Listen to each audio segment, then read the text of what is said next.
All right. Welcome to another edition of Sabbath Lounge. This is Matt. And Jake. And we're glad that you stopped by to join us. And you can see we have a guest. And so we have with us Jodi and Jodi Odell from Walk Like a Hebrew. So Jodi. Hi, good morning. How you doing? We're doing good. So we appreciate you taking time today to join us on a Shabbat. And thank you for having me. It's an honor, and so I probably need to start off. I was on Facebook, like many Americans, and I saw someone had shared a link to your podcast, and I went and listened to it, and I was like, oh, I like this, and that's how we're here. And so we encourage other people to go check it out, and so I like your artwork. Now, is that connected to children that you have, the footprints? Those are the footprints that we are following. Oh. The footprints of the most famous Hebrew who ever lived. That's right. Yeshua HaMashiach. Amen. When I like your logo and what you did you. with it there. And so she's got, you can follow her in multiple places. Obviously, a lot of people do listen to Apple Podcasts. But I found you just Googling, it popped up all kinds of platforms. So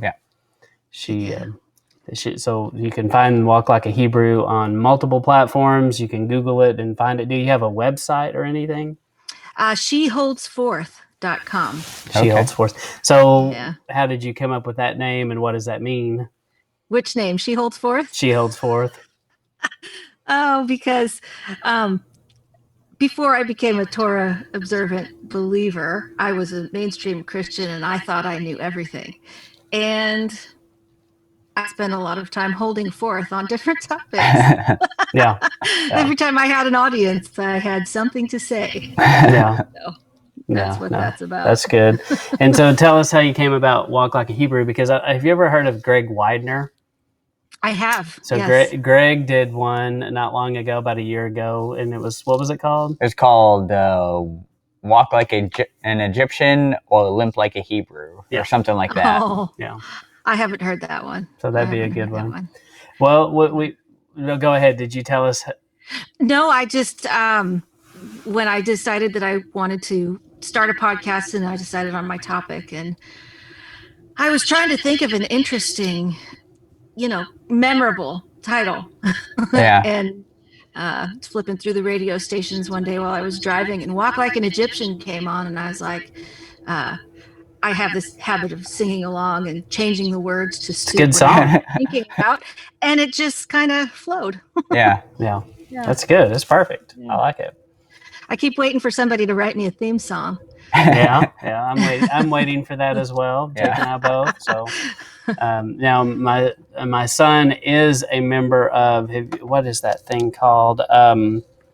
Sound. There's some service that you can pay for, and you can get music, and he pays for it. And I've asked him to try to find us something one day, and I'm sure he will. But he's busy doing things that make him money, and this won't make him any money. So, but we have been doing a series about how to tell someone about what we do, and so Jake and I have been talking about how do we tell people about Torah, and your story caught my ear, and I wanted you to share that with us a little bit. And so this is going to be part of a series where we are discussing Torah Apologetics, if you will. And so I have Walla up there, which is Walk Like a Hebrew. And so we wanted you to tell us a bit about your journey, and I put links in here for episode 1. If you've never listened to Walk Like a Hebrew, clearly it's always best to start at the beginning. That's kind of what we do here. We start at the beginning of the book. Yep. And so we encourage you to listen to episode 1, and then episode 20 is a story that she's going to share. And so if you want to hear more about Cherie, but anyway, so once you tell us about episode 1, where I heard about how you met a lady with Zitzis, and this impacted you. And so what can we learn about the lady with Zitzis, which is Cherie, and what do you think the lessons learned are from her? And try to just give us the highlights so we don't... So people will have to go to your site to listen to we just want get to all tease the them nice details. so that they go do that. Well, I found myself stuck in a booth selling some kind of food at a community event with Cherie. Our children were in a 4-H project together, and you know how that goes. When your kids do stuff, you have to participate. Right. So we were there. We knew each other peripherally because our kids were in all these activities together, and it was a slow shift. So we started talking, and somewhere in the middle of that conversation, I noticed her Zitsi that she was wearing, and I asked her about them, and it just started this whole conversation. And most of it, well, all of it, in fact, I thought she was out of her mind. Like, I'm a Bible teacher. Are you kidding me right now? Are you really telling me that everything I've been teaching everybody all these years isn't quite right? Yeah, no way. But I was humoring her, you know. Yeah. So at some point in the conversation, we were talking about the Sabbath, and I said, "Oh, I know this one."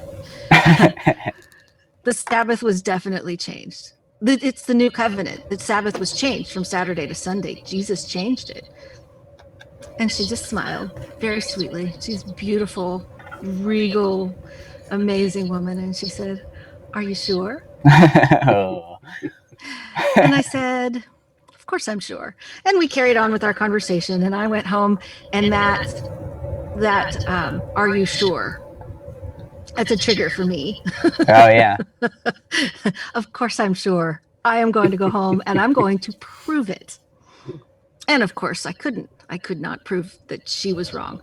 What I ended up proving was that she was absolutely right, and I should have been keeping the Sabbath all along.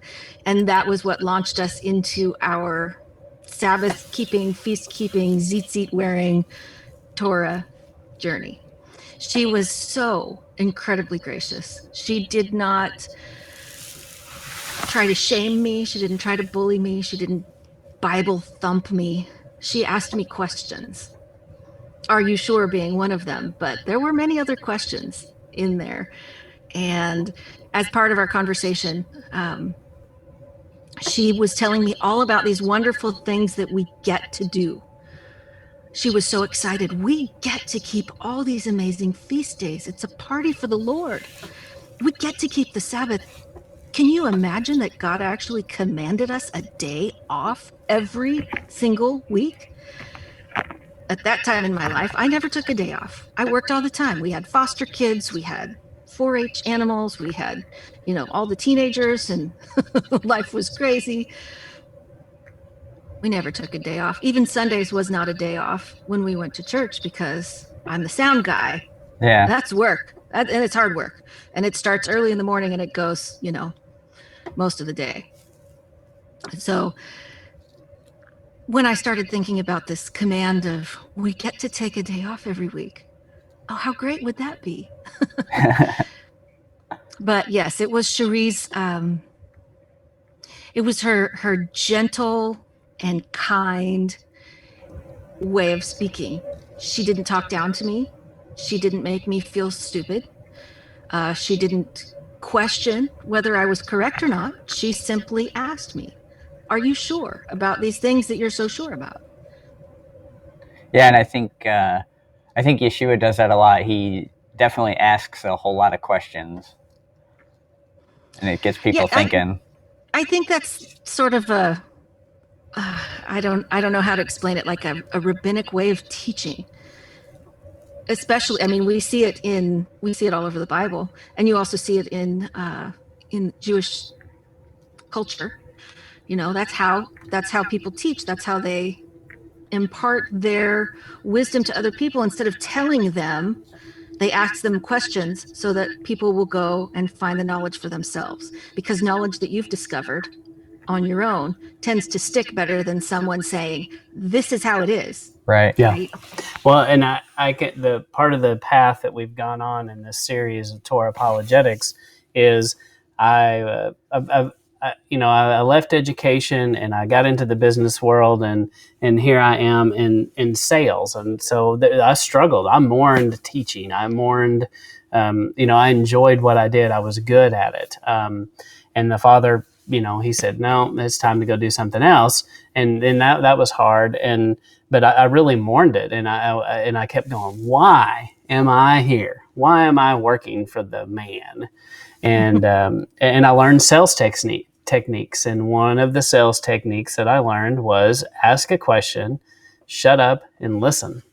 And the person will tell you how to sell them, if you will. And I don't want to say that this is sales, but that there is something applies. to it. Yes. And and that's what we do in sales is we put the question on them and make them engage their brain, because so often we haven't done that and we just want to fight and argue, and that doesn't engage the other person and truly make them think. And so I think that's why we need to learn from people like Cherie is how to take those steps to make people think and to be content with leaving it there, walking away from the conversation. Right? That is a very, very hard lesson to learn. In fact, when we came into Torah, our oldest son was already living out of the house and married with children, and he did not come along with us the way our two daughters did. But later on, when he did start to develop an interest and we started talking about it, he wants to go tell everybody. He wanted to go tell his pastor all about everything that he was learning, and he wanted to make sure his in-laws knew and everything. And he can be kind of, well, he's like me. He got the Torah Terrorist gene. And I took the cue from Cherie, and I told him, and when you're talking to a Torah terrorist, you have to put it in terms they understand.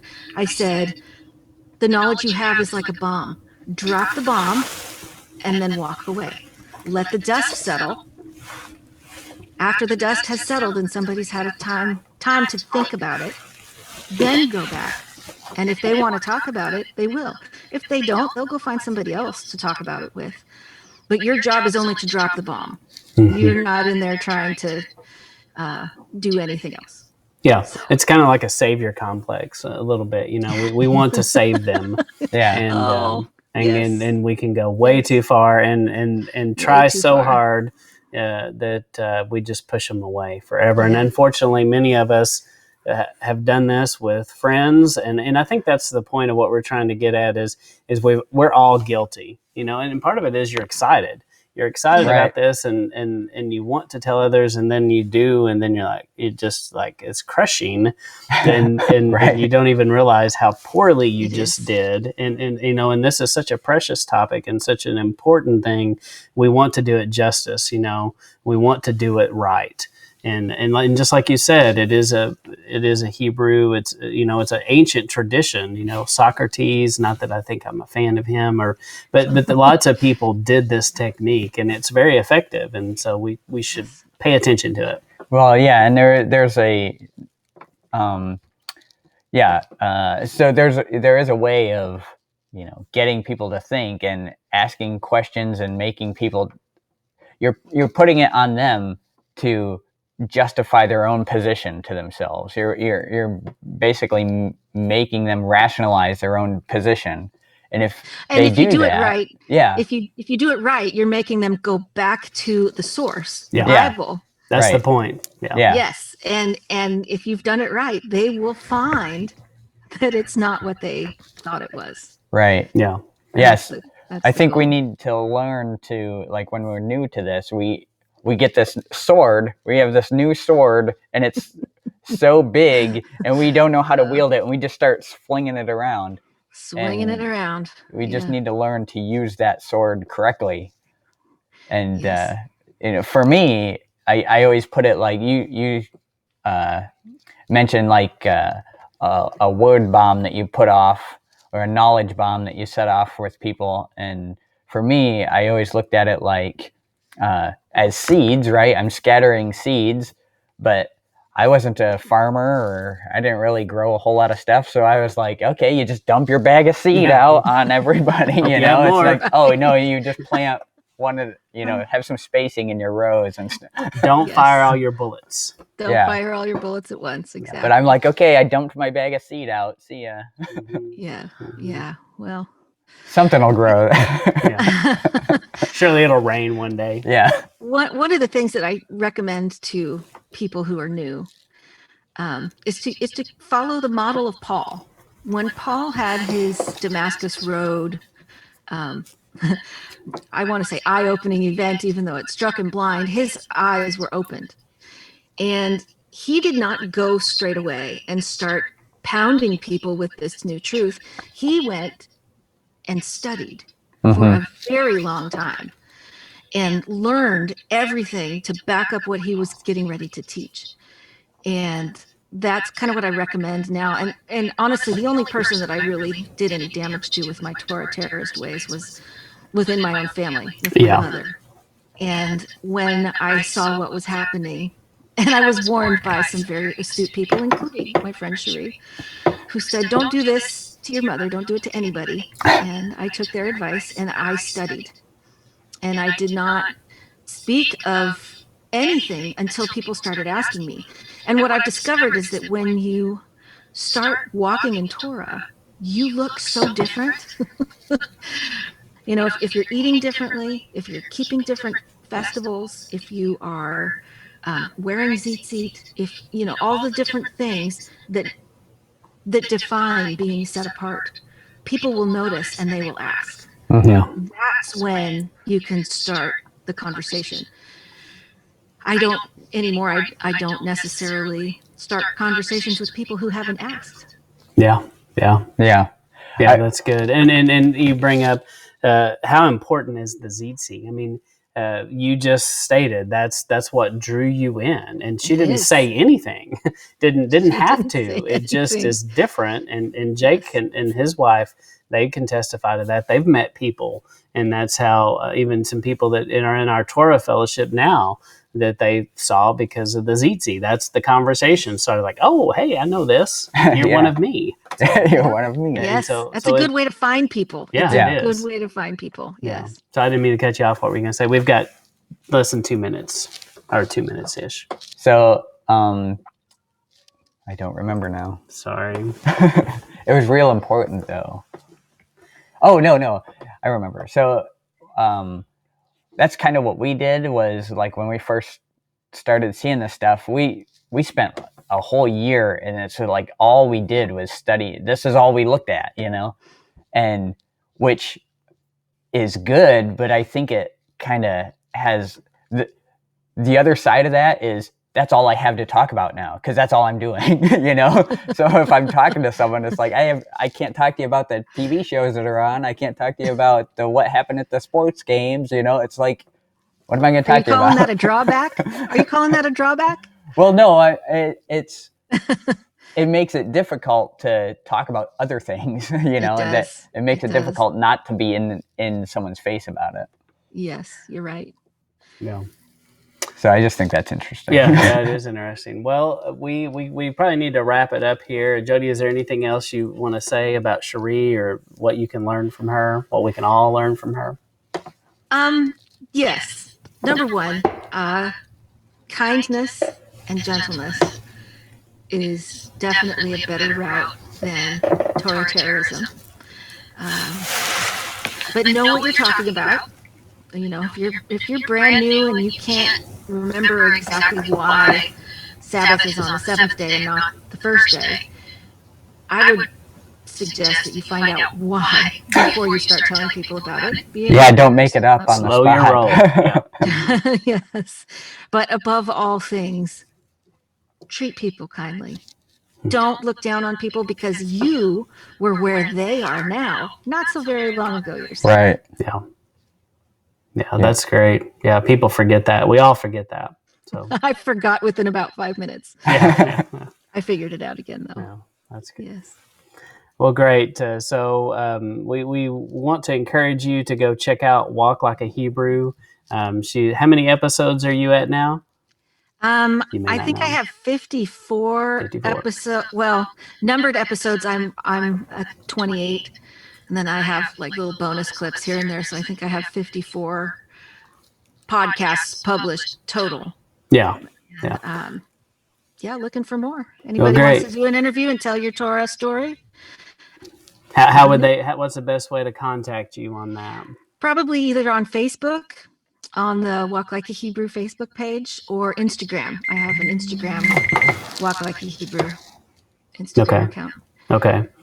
And so I will also put links. I'll add a few links in there to that as well. So this is from the Facebook one right here. So. Yeah. And but we just encourage you to stop by, check it out, listen to it. I hope that you can be encouraged by the things that she's found, and share your story. You know, we gain from talking to each other, especially in this COVID world where talking to each other seems to be discouraged face to face. So, you know, we encourage you to listen and check it out. Right. So we thank you for your time, and we ask that you would share both of these podcasts, Sabbath Lounge and Walk Like a Hebrew, with other people that you may know, and ask you to rate these and give us reviews and share it with everybody that you think it'd be beneficial to. So, Jodi, we appreciate your time today, and we look forward to talking to you in the future. Thank you so much. All right. Thanks, Jodi.